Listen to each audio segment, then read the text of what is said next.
All right, so the topic for today is to talk about something called the electromotive force, and then to discuss connecting resistors in both series and in parallel.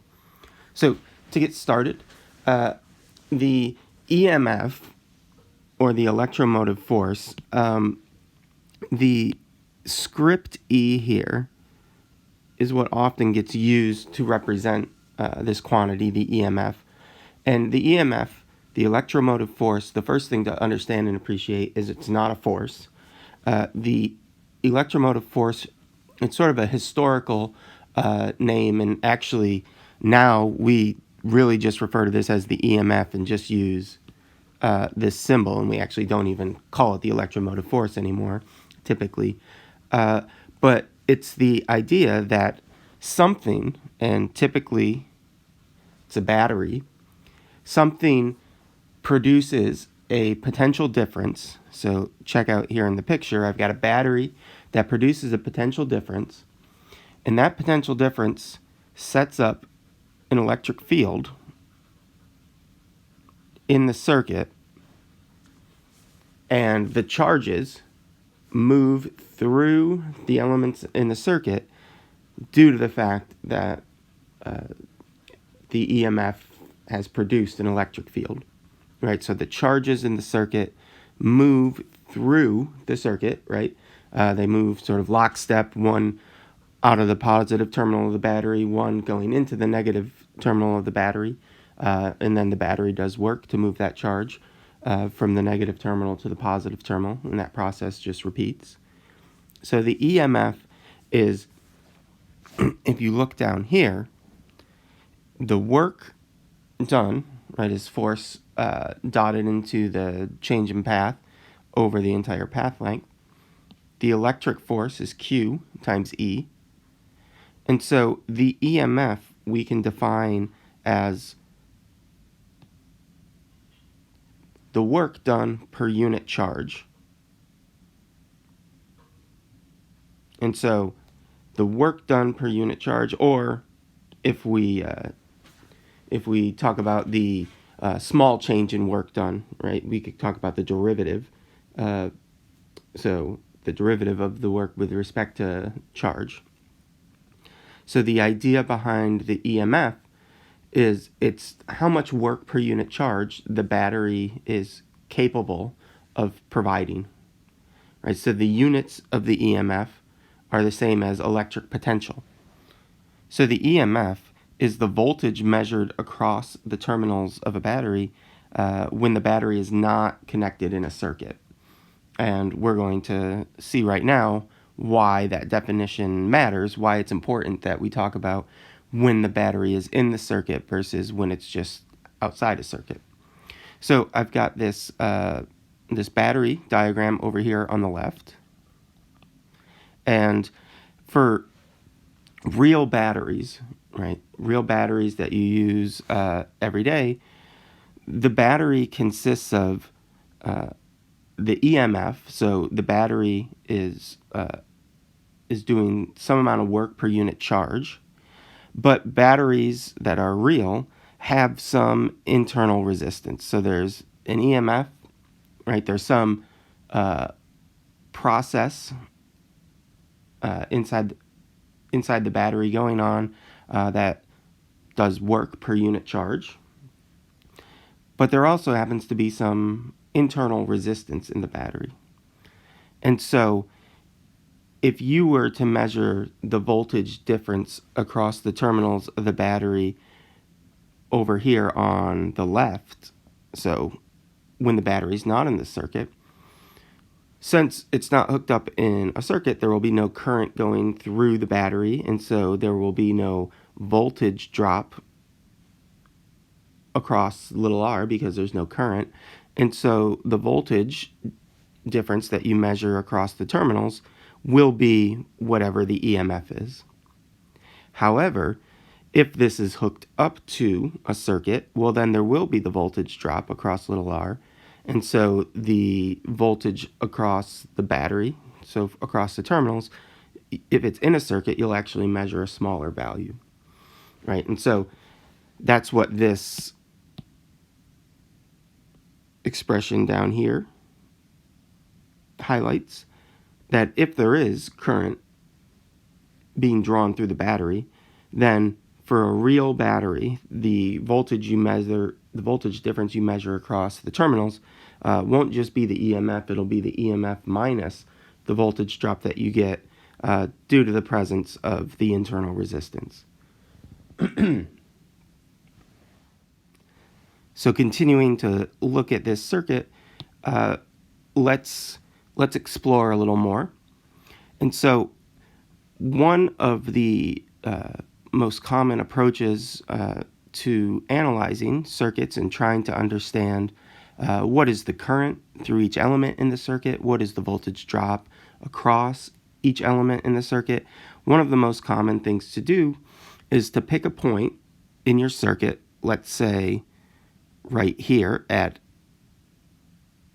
A, and put yourself sort of in the place of a charge and travel around the circuit and complete a closed loop. And so I'm starting at A, I'm going to go through the battery, right? The battery consists of the EMF and then the internal resistance. So the EMF, the internal resistance.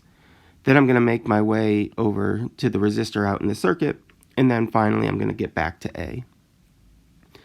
And so I am going to go around this loop in the same direction as the current that I've got drawn. Notice here that the diagram itself already designated the direction of the current. We knew the direction of the current because we knew the orientation of the battery, right? That the positive terminal was up here and the negative terminal was down here. All right, so we're going to travel around this loop. And the amazing thing is that if you travel around a closed loop in a circuit, all of the voltage increases and decreases add up to 0.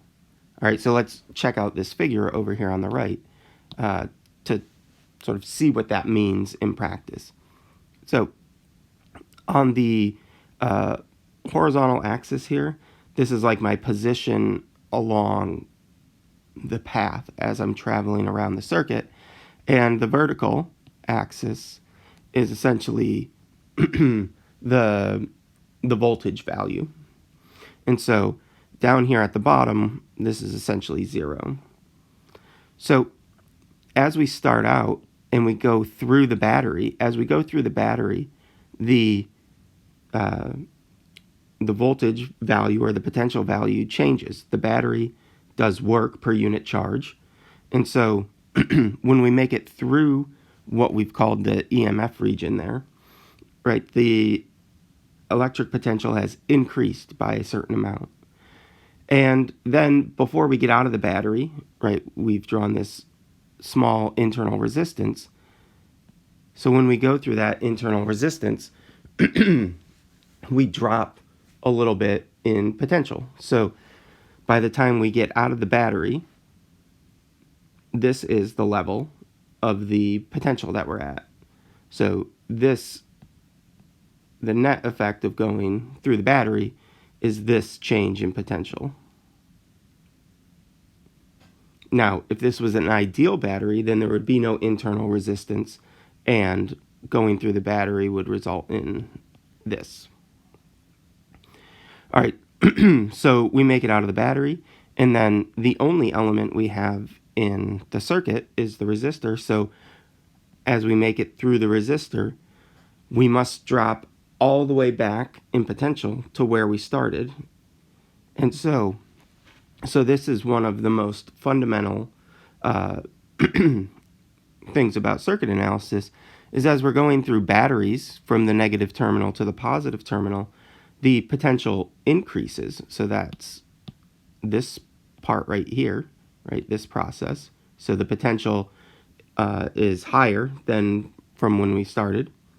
And then when we go through resistors in the same direction as the current, the potential decreases. And when you make it all the way around your loop, the potential increases and decreases essentially add up to 0. And that's what we've got down here. And this is essentially our third tool to analyze circuits. We've got Ohm's law, we've got the junction rule, current in equals current out, and then we've got this rule. The junction rule and this rule together are known as Kirchhoff's laws. So complete any closed loop, all the potential increases and decreases add up to zero. So it doesn't matter how complex the circuit is, it doesn't matter how many elements are in the loop that you complete. If you go around a complete loop in any circuit that we analyze, the potential increases and decreases all add up to zero. All right, so now we need to think about essentially two possibilities when we have circuits. We have circuits and resistors as elements in our circuits.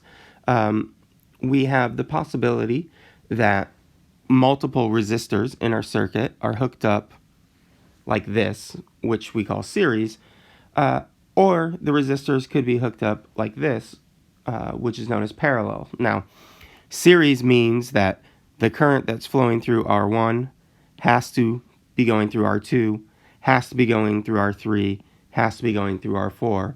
So the current is the same through every circuit or through every resistor that's connected in series. Over here, though, you've got current coming down, and then you've got this junction, right? The current could go through R1 or R2 or R3 or R4. And so the current through each R1, 2, 3, 4 doesn't necessarily have to be the same.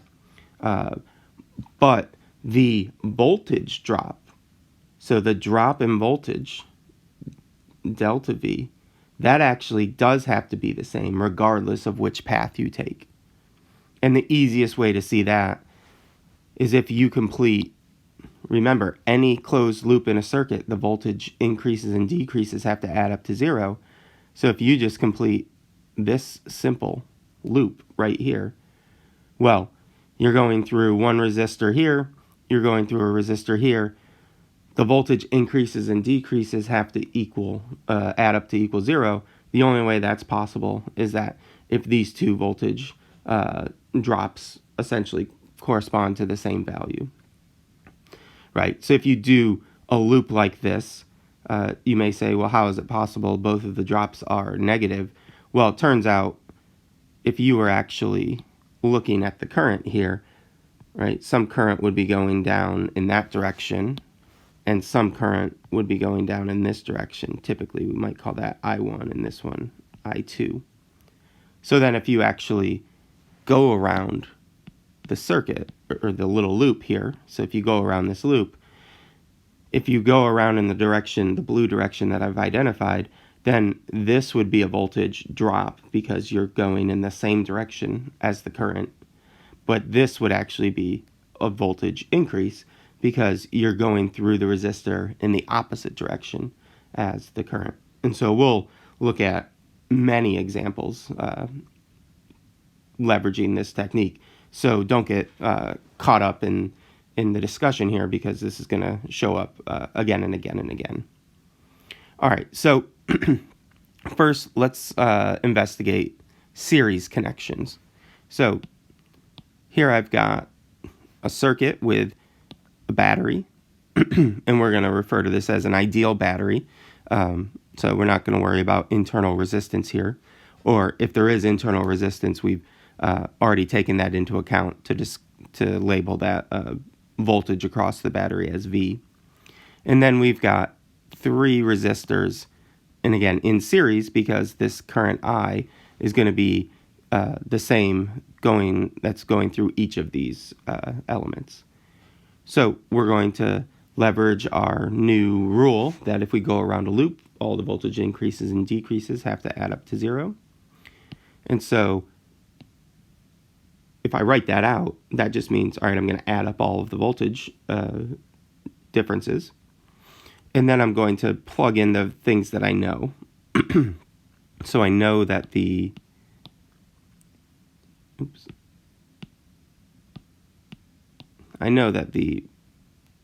voltage increase across the battery because I guess I should have mentioned this first, so just give me 1 second.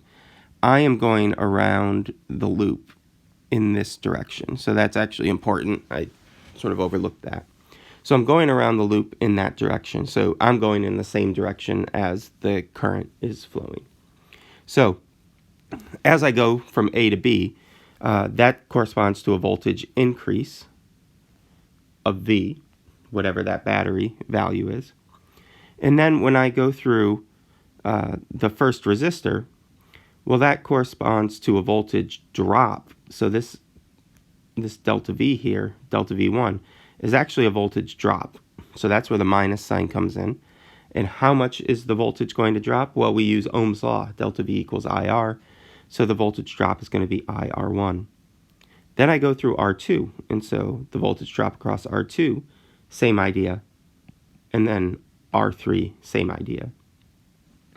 So when you look at this third expression, I've grouped together each term, and I'm able to write out that the three resistors essentially can be represented as an equivalent resistance, where the equivalent resistance is defined as the sum of each of the individual resistors. So when you have resistors connected in series, you can replace in this case, 3 resistors with one equivalent resistor, and the current drawn through the battery in that circuit will be the same value, right? The battery doesn't know about each individual resistor that's out in the circuit.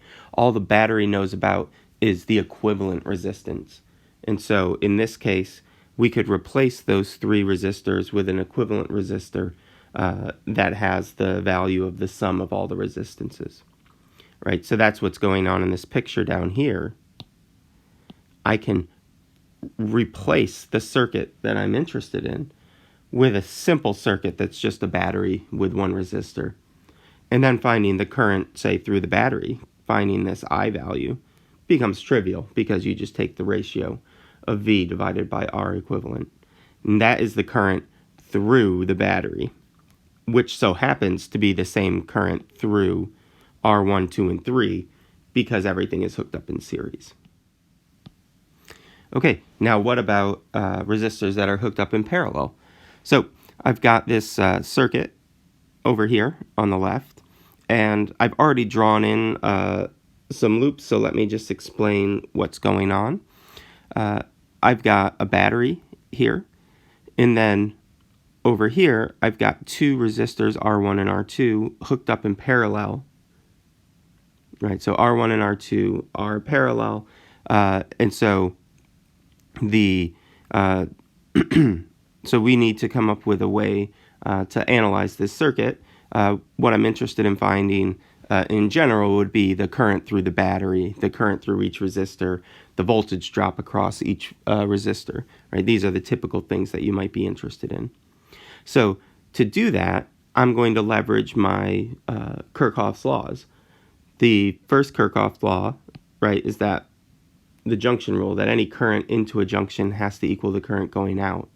And so in this picture, the junction that we're talking about is this spot right here. And so when you look at that junction, I've got current I entering, and I've got I1 and I2 leaving, right? So that's sort of the first thing to recognize. The second thing to recognize is our second Kirchhoff's law is go around a loop, the voltage increases and decreases have to add up to 0. So I'm going to go around a loop. And so the first loop I'm going to go around is the blue loop, and I'm going to go around in this direction, so you can see the arrows that I'm drawing in. And so my first loop goes through the battery over here, then hits this junction, and then I go through R1, and then I make it back to the battery, right? I make it back to the negative terminal. So I'm going to go around that loop, and so let's see. I'm going to write that out. So I've got a voltage increase when I go through the battery that direction, and then I've got a voltage decrease when I go through R1. And so I can rearrange those terms and just write that I1 has to be the voltage of the battery divided by R1. And then I'm going to do the exact same thing for the second loop, so that's the pink loop. And I'm going to do the same thing. I'm going to go through the battery in that direction, then I'm going to go to the junction, and then I'm going to go down through R2 for my loop, and then I'm going to make my way back to the battery. So now I'm just going to write out the expressions for going around that loop. And so again, I go through the battery in the direction from negative to positive, so that's a voltage increase. And then the only element I go through here is the resistor, so I have a drop in voltage. And that's got to equal 0 because I get back to the negative terminal of the battery. And so then I2 can be rewritten in a similar way. And so now I'm just going to go back to the first expression, and I'm going to substitute in for I1 and I2. And so what I get is this expression right here where I, which is the current that's drawn through the battery, right? That current value is equal to the voltage of the battery multiplied by this expression, the 1 over R1 plus 1 over R2. And that is what we're going to refer to as 1 over R equivalent. And so for parallel resistors that are hooked up in parallel, the equivalent resistance of resistors hooked up in parallel is this expression. So 1 over R equivalent is equal to 1 over R1 plus 1 over R2 plus 1 over R3. Keep going until you get to the nth resistor that's hooked up in parallel. Now the book has rewritten this slightly. They've inverted the expression, right? So R equivalent is that summation, but then inverted, right? That's what this -1 means. So this is how to find an equivalent resistance for a circuit with resistors hooked up in parallel. And so I forgot to include the image here, but we'll just draw this kind of quickly. We had a circuit with a battery and then hooked up with 2 resistors. So we had the battery with a voltage V, and then we had R1 and R2. This is equivalent to V hooked up to 1 resistor, R equivalent, where R equivalent equals 1 over R1 plus 1 over R2 to the -1. So much of the same way as when we had resistors in series, you could replace the collection of resistors in series with 1 equivalent resistor. You can do the same thing with resistors that are hooked up in parallel. And again, if you have your circuit simplified like this, then it becomes trivial to figure out what the current being drawn through the battery is, because all you do is you take the voltage value of the battery and divide by R equivalent, and you get the current drawn through the battery. And again, this would be the current drawn through the battery. This would not be the current through each individual resistor. You would then have to go and analyze, all right, then how much the current's going to split at the junction, how much of it goes down each of these branches, right? And this is essentially where we're going to move to now with circuit analysis, is trying to understand how current breaks up at junctions and finding the current that's passing through individual elements in a circuit, and relatedly, the voltage drop across elements in circuit. All right, and lastly, I thought it might make sense to run through one of the examples in the book. And so I'm going to start with this, what looks to be complicated circuit. I've got a battery hooked up to a collection of resistors out in the circuit. So I've got R1, R2, R3, and R4. And there's a variety of questions that can get asked here. The question that I'm going to focus on just for this initial example is what's the current that's being drawn through the battery when the rest of the circuit is the way that it is. And so the easiest way to answer that question would be if I could somehow turn this collection of resistors into one equivalent resistance, then it would be trivial to find the current through the battery because I would just take the voltage of the battery divided by R equivalent. So that's what my goal is. That's what I'm going to try to do. And so let's investigate how to do that. Well, when we're looking at our circuit, the first thing that you should notice is that these two resistors right here are in series, right? Any current that goes through R3 is also traveling through R4. Now, when you look at the other resistors in the circuit, you cannot say that about any of the other resistors. The current that goes through this resistor splits up at this junction, so some of it goes this way and some of it goes this way. So there's no way that R1 is in series with R2 or R3, R4. And so what I'm going to do is I'm going to start with these two. I recognize they're in series.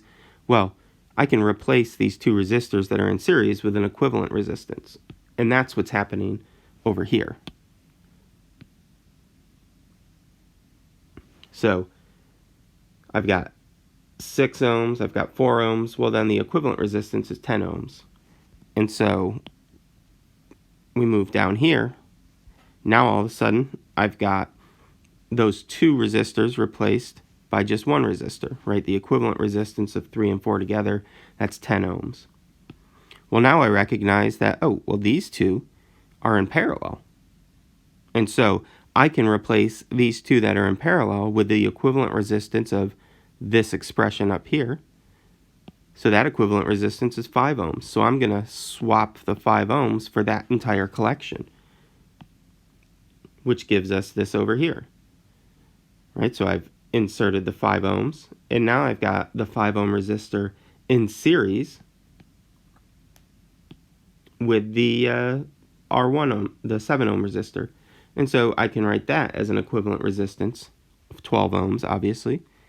And that leads us down to sort of our goal, right, was to be able to write this out as a battery hooked up to one equivalent resistor. And so that means that our current through the battery, right, trivially we can determine, got to be 2 amps. Now again, this is the current through the battery. So I've got 12 amps of current going through the battery, and it turns out also through R1, right, because R1 is in series with the battery. And then I hit this junction. So what happens to those 2 amps of current? Well, some of it's going to go down this way, and some of it's going to go out here. Now, how does the current split up? Well, it splits up so that the voltage drop this way and this way, the voltage drop is the same. And so what that means is that the branch that has a higher resistance, there's going to be less current that goes down it. Now, it turns out, right, when we were doing our circuit reduction, it turns out that these two branches actually have the same, so here's the thing I'm looking at, those two branches actually have the same resistance, right? There's actually 10 ohms of resistance in each branch. So that actually means that the same amount of current, 1 amp, is going to go through each branch. And then back at this junction, those 1 amp current branches combine back up, and you get your 2 amps going back through the battery, which we knew had to be the case. And that is how you begin to analyze circuits.